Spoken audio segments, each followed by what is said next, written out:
حضرت عثمان الخیری رحمہ اللہ بہت بڑے اللہ کے ولی گزرے ہیں. اپنے وقت کے قطب کہہ دیں، ابدال کہہ دیں، غوث کہہ دیں. ایک نہایت مالدار شخص کی اولاد میں ہونے کا شرف حاصل تھا. وہ جب پڑھنے جاتے تھے تو ان کے ساتھ 4-5 غلام اس کے ہمراہ ہوتے تھے. کہ ایک مرتبہ عثمان الخیری رحمہ اللہ درسگاہ جا رہے تھے کہ راستے میں اس نے ایک مقام پر ایک گدھا دیکھا جس کی پیٹھ زخمی ہے، اور کوے آ کر اس کی پیٹھ سے گوشت نوچ رہے ہیں.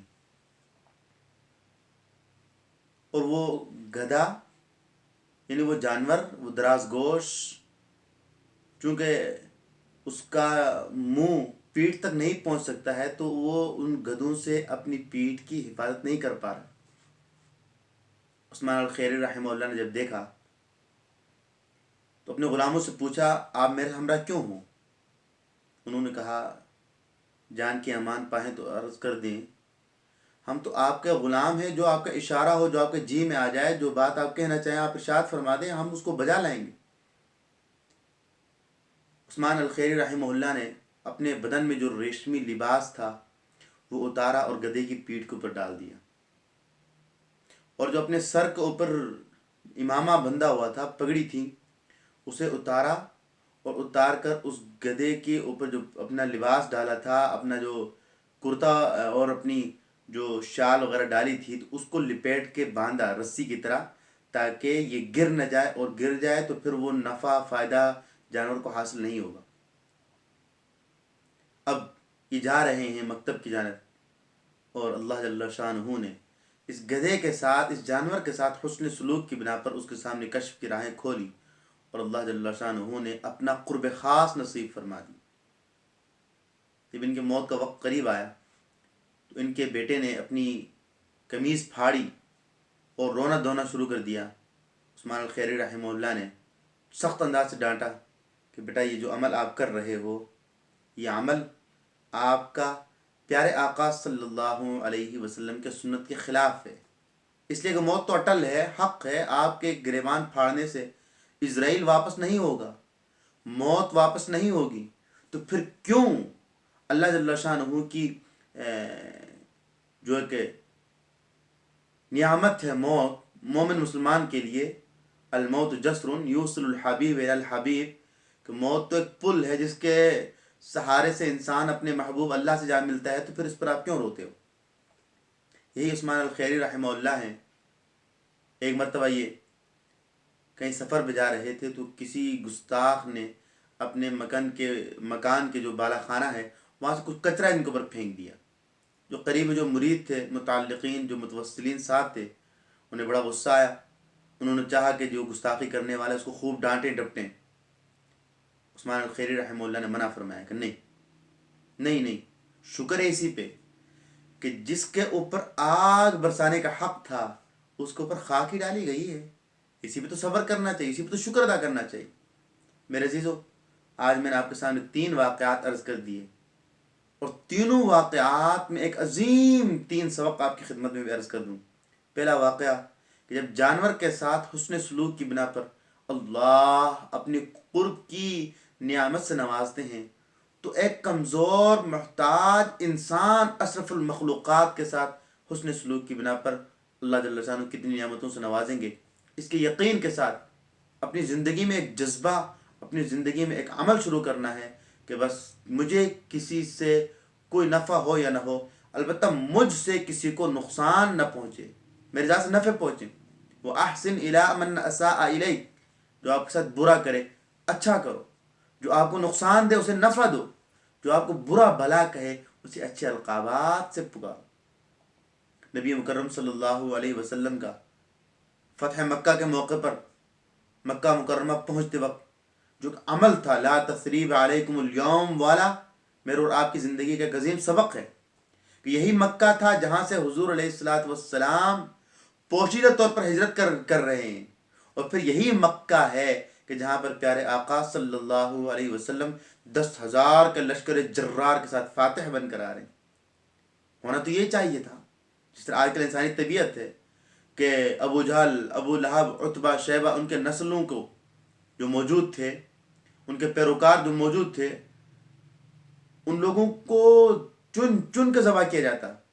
اور بالخصوص سیدنا ابو سفیان رضی اللہ تعالیٰ عنہ جو سب مسلمان نہیں ہوئے تھے، ان کو تو سب سے زیادہ سزا دینی تھی.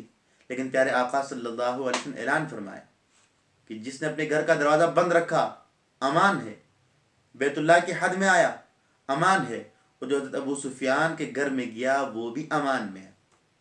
اخلاق دینے ہیں.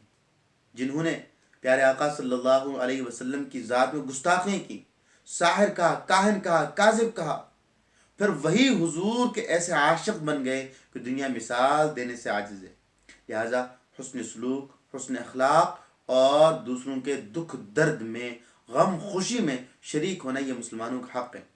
جو دوسرا واقعہ کہ بیٹے نے گریبان پھاڑا، صبر، تحمل، بردباری اور برداشت کا مادہ انسان میں ہونا چاہیے.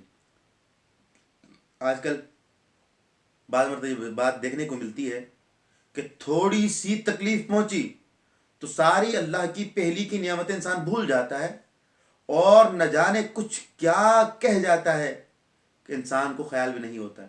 لہٰذا ان اللہ مع الصابرین، اللہ جل وعلا فرماتے ہیں کہ صبر کرنے والوں کے ساتھ اللہ کی خاص معیت حاصل ہے. یہاں پر نماز کی تعین نہیں، روزے کی تعین نہیں، زکوٰۃ، حج کی تعین نہیں، بلکہ صبر کی تعین ہوئی. لہٰذا اپنے اندر تحمل، بردباری اور صبر کے مادے کو پیدا کرنا چاہیے. جو تیسرا واقعہ کہ اپنی ذات کی پہچان، عثمان الحمیری نے یہ نہیں کہا، حالانکہ بالکل یہ تو ایک مسلمان کے آداب کے خلاف ہے کہ اس کے اوپر کوڑا پھینکا گیا، اور پھر ولی اللہ کے نیک بندے کے اوپر، یہ تو خلاف در خلاف ہے. ہونا تو یہ چاہیے تھا کہ کوئی مقدمہ درج ہوتا، پولیس آتی اور اس گستاخ کو سزا دی جاتی. لیکن عثمان الحمیری کی یہ عادت اور یہ خصلت قرآن کریم کی اس آیت کی طرف لوٹی کہ ما اصابکم من مصیبت فبما کسبت ایدیکم ویعفو عن کثیر، کہ جو تکلیف پہنچی، جو مشقت پہنچی، جو مشکل آئی، وہ تمہارے اپنے ہاتھوں کی کرتوت میں سے، جبکہ اللہ پاک اور بہت ساری تمہاری خطائیں، لغزشیں، کوتاہیاں ایسی ہیں جن سے درگزر کیے بیٹھے ہیں. لہٰذا جب بھی کوئی دکھ آ جائے، پریشانی آ جائے، کوئی غم آ جائے، تو انسان کو چاہیے کہ وہ اپنے من میں ہی ڈوب کر اس بات کا حل تلاش کرے کہ کیا وجہ بنی، کہیں ایسا نہ ہو میری کوئی ناشکری تو اللہ کو ناپسند تو نہیں آئی کہ جس کی وجہ سے اللہ جل شانہ مجھے بیدار کر رہے ہیں. لہٰذا مسلمان بھائیوں، دوستوں، بزرگوں، اس بات کو اپنے دل کی تختی پہ لکھ لیجئے کہ حسن اخلاق، اپنی آخرت کی فکر، تحمل، بردباری، سنتوں پر عمل، اور پھر اپنی پہچان ضروری ہے. اقبال مرحوم نے بہت ہی عجیب بات ذکر فرمائی کہ اپنے من میں ڈوب کر پا جا سراغ زندگی، تو اگر میرا نہیں بنتا نہ بن، اپنا تو بن. یعنی تجھ سے اگر کسی کو نفع نہیں ہوتا تو تیرے اپنے نفس کو تو نفع ہونا چاہیے. من کی دولت اور تن کی دولت چھاؤں ہے، آتا ہے دھن، جاتا ہے دھن.